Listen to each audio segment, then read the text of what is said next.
ఏనా చెప్పండి. జగన్మోహన్ రెడ్డి గారికి 40% ఓటు షేర్ ఉందని చెప్తా ఉన్నాడు. మరి అసెంబ్లీ లాంటి ప్రాంగణంలో ఏదైతే సమస్యల మీద పోరాడచ్చు, అలాంటి దాన్ని వదిలేసి ఎందుకని వెళ్ళిపోతా ఉన్నాడు అంటారు? అంటే ఇంకా ఆయన భ్రమలో 40% ఓటింగ్ మొన్నటిదాకా ఉండేది సార్. ఏదో వాళ్ళ నాన్నగారు చేసిన మంచి పనులు ఏదో కానీ ఇంకా ఏదో చేస్తాడని ఆ పిచ్చి తత్వంలో ఉన్నారు. ఇప్పుడు ఈ డెవలప్మెంట్ చూసి ఈ పాలన చూసి అసలు మనం ఇంకా మబ్బులోనే ఉన్నామా లేకపోతే ఏంటని చాలామంది తెలుసుకున్నారు, మారిపోయారు. ఏంటి మనని ఇంత మైకుల్లో దింపాడు ఈ జగను, అసలు పాలన అంటే ఇది, జాబులు అంటే ఇవి ఎక్కడున్నాయి, ఈ జాబులన్నీ ఏం దాస్తాడు, ఇప్పుడు ఇన్ని వేల జాబులు బయటకు వస్తున్నాయి, ఇండస్ట్రీని ఎంత ఘోరంగా బెదిరించాడు అతను అని. మరి ఎవరికో మరి మీరు అందరం బెదిరించాడు, ఆయన టైంలో బాగా జరిగిందని ఆయన చెప్పుకుంటా ఉన్నాడుగా. చెప్పుకుంటాడు సార్, వాళ్ళు వేసి వచ్చాడు అసెంబ్లీకి, ఇంకా అదే మబ్బులో నిద్రలోనే ఉన్నాడు వచ్చి. అంటే అక్కడికి వచ్చినప్పుడు మన హావభావాలు చూసిన ఆయన ఏందో నిరాసక్తిగా ఏదో వచ్చి కూర్చున్నట్టు కనపడతా ఉన్నాడు. ఎందుకని ఆ నిరాసక్తిగా? ప్రజలు అయితే ఎన్నుకున్నారు కదా, ఆయన నియోజకవర్గం ప్రజలు ఎన్నుకున్నారు. ఆయన అనేది ఒక సైకో అండి. సైకోకి ఏంటి, ఎప్పుడు ఏదో ఆహారం దొరకాల. ఎలాంటి ఆహారం అంటారు అది? జనాల్ని బాధపడుతూ ఉండాలా, అదొక సైకోయిజం. జనాలు అది మహేష్ బాబు సినిమాలో విలన్ చూపిస్తాడు, జనాలు ఎప్పటికప్పుడు బాధతో ఉండాలి, సంతోషంగా ఉంటే ఆయన చూడలేడు. జనాలు ఎప్పుడు అయ్యా దయ్యా అని ఈయన ఇచ్చే పథకాల మీద, ఈయన ఇచ్చే స్కీమ్స్ మీద బతికుండాలి.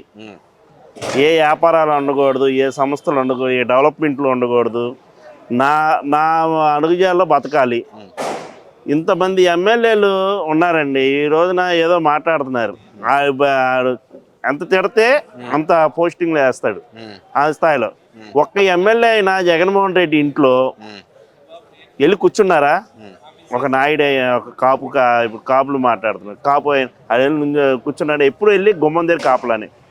బీసీలు ఉన్నారు, బీసీలు అయినా గుమ్మం. ఇంకెవరో ఏంటి నీకు అంత స్థాయి, నీకేంటి నీకు అంత ఈగో? మరి వాళ్ళ నాయకులే మాట్లాడుతున్నారు, మా కాపుల్ని ఈ గవర్నమెంట్ వచ్చిన తర్వాత అనగదొక్కుతుందని చెప్పి అంటున్నారు కదా. ఏమండి, స్వచ్ఛంగా వాళ్ళు గుండెల మీద చేసుకొని చెప్పానండి. వాళ్ళ స్థాయి ఏంటి? గుమ్మాల దగ్గర కూర్చొని నుంచుంటమే చేతులు కట్టుకొని. ఇప్పుడు మనం ఆ రోజున జగన్ వచ్చి ఎప్పుడు బయటకు వచ్చిన అధికారంలో ఉన్న వీడియోస్ మొత్తం చూడండి.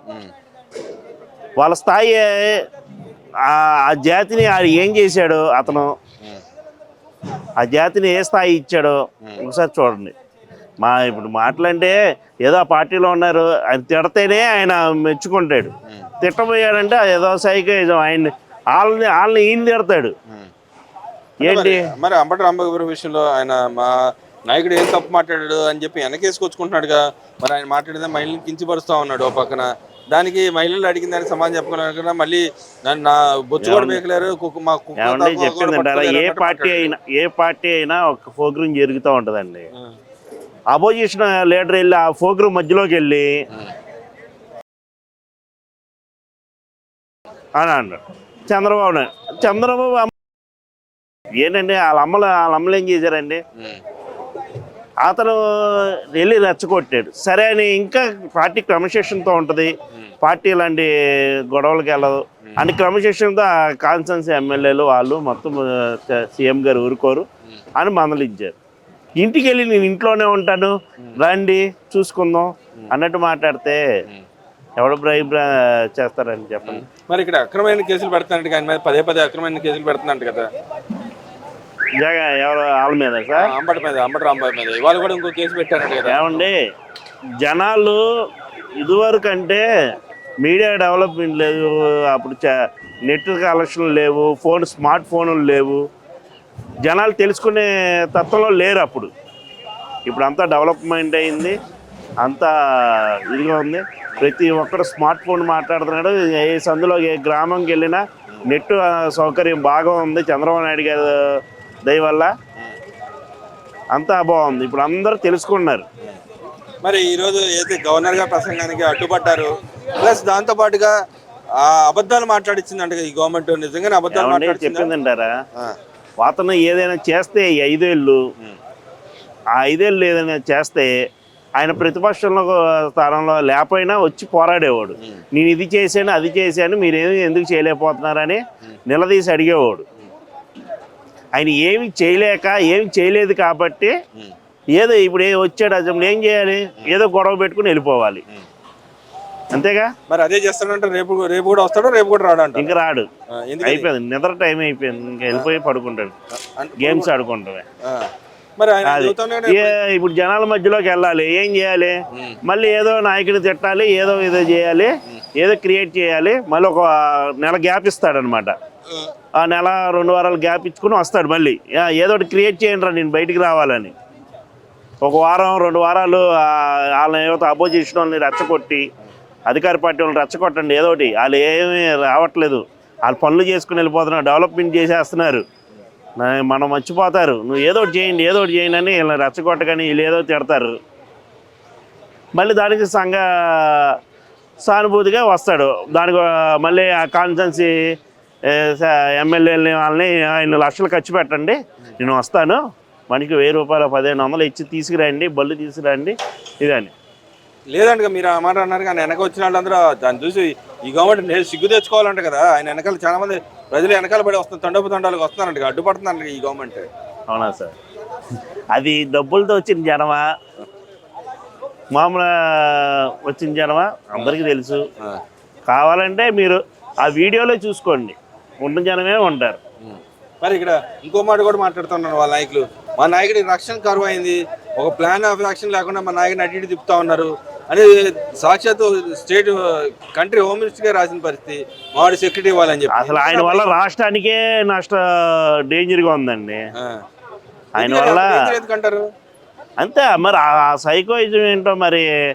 ఇప్పుడు ఆ రోజులో రాజారెడ్డి గారు రాజ్యాంగం అంట, మరి అది అప్పుడు ఆయన అంతేగా రాజారెడ్డి గారిని కూడా కాపులు వర్క్గా పెట్టుకుంటే ఆయన్ని భయభ్రాంతులు చేసి వీళ్ళు ఆస్తులన్నీ ధ్వంసం తీసుకున్న వాళ్ళు వీళ్ళు. ఈయనంతా రాజారెడ్డి రాజ్యాంగం ఇదంతా. మరి వీళ్ళు ఏమన్నా మరి ఇటు పక్క లోకేష్ రాజ్యాంగం నడుస్తుంది, రెడ్ బుక్ రాజ్యాంగం నడుస్తుంది చెప్పి వాళ్ళు ఏమండి. లోకేష్ రాజ్యాంగం అంటే లోకేష్ అన్ని ఆటుపోట్లు మొత్తం తిని వచ్చినాడు. చంద్రబాబు నాయుడు గారు వారసత్వంతో వచ్చిన ఆయన కాదు ఆయన. ఆయన అన్ని ఆటుపోట్లు చూశాడు, కాన్సెన్స్ చూసుకున్నాడు. అసలు ఎప్పుడు పార్టీ పెట్టిన తర్వాత గెలవనైన కాన్సెన్స్ ఎంచుకున్నాడు. అసలు ఏంటి నా స్టామినా అని చూసుకున్నాడు. మళ్ళీ అదే కాన్సెన్స్లో నేను గెలవాలని వర్క్ చేశాడు. ఆ కష్టమే ఈ ఫలితం. ఆయన ఈ రోజున వెళ్ళిపోయిన కంపెనీలు కూడా మళ్ళీ వస్తున్నాయి అంటే అది లోకేష్ వెళ్ళి ఆయన మేధాతత్వంతో మాట్లాడటం వల్లే ఇవన్నీ మళ్ళీ కంపెనీలు కానీ ఇవన్నీ రిటర్న్ వస్తున్నాయి సార్. మరి ఇక్కడ రేపు అసెంబ్లీలో బడ్జెట్ కూడా ప్రవేశపెట్టే పరిస్థితి ఉంది. మన రాష్ట్రానికి సంబంధించిన మన పేద ప్రజలకు సంబంధించిన అంశాలు ఏమొస్తాయి అనుకుంటున్నావు? నువ్వు ఏం కోరుకుంటున్నావు? రేపు బడ్జెట్లో ఏం కావాలని కోరుకుంటున్నావు? పేద ప్రజల పక్షాన ఏమన్నా స్పెషల్గా నువ్వు అడుగుతావు ఏ కార్యక్రమాలు కావాలని? లేదు సార్, ఆ గ్రౌండ్ లెవెల్లో ప్రభుత్వం అన్ని వర్క్ సర్వే చేస్తుంది. అసలు ప్రజలకు ఏమి ఇబ్బంది ఏంటి, ఈ 2 ఏళ్ళు కొన్ని తీర్చుకుని వచ్చారు, కొన్ని పెండింగ్లు ఉన్నాయి, అవి కూడా తీరిపోతాయి. అంటే ఆ సర్వేలో ఏముంది మరి? ఆ సర్వే ఏం చేస్తున్నారు, దేనికోసం సర్వే చేస్తున్నారు అంటారు? అది ప్రజల ఎలా ఇబ్బందుల్లో ఉన్నారు, అసలు ఏంటి అన్నీ అణిగిపోయినాయి కదా సార్. 5 ఏళ్ళు అసలు వ్యవస్థ అనేది అణిగిపోయింది. ఇప్పుడు 10 అవుతుంది సార్ నైట్, ఈ జనాలు ఎలా తిరుగుతున్నారు? 5 ఏళ్ళలో సాయంత్రం 7, 8 అయితే ఒక జనం ఉండేవాళ్ళు రోడ్డు మీద. ఎందుకని అంటారు అంత భయం? ఎందుకంటారు? అంతే, అది అదొక క్రియేట్ చేశారు వాళ్ళు, అంతే భయభ్రాంతులే అంతే. మరి రేపు వస్తాడంటారు రాడంటారు జగన్మోహన్ రెడ్డి గారు? ఇంకా మర్చిపోతాయండి. అంతేనంటారా? మరి ఎవరు మర్చిపోవాలంటారు? ప్రజలు మర్చిపోయారు ఎలాగో. మరి ఇంకెవరు ప్రజలు మర్చిపోయారు. ఇంకా కొంతమంది మైకుల్లో ఉన్న వాళ్ళు కూడా మర్చిపోతే ఈ రోజుకైనా కళ్ళు తెరుచుకుంటే బాగుంటది.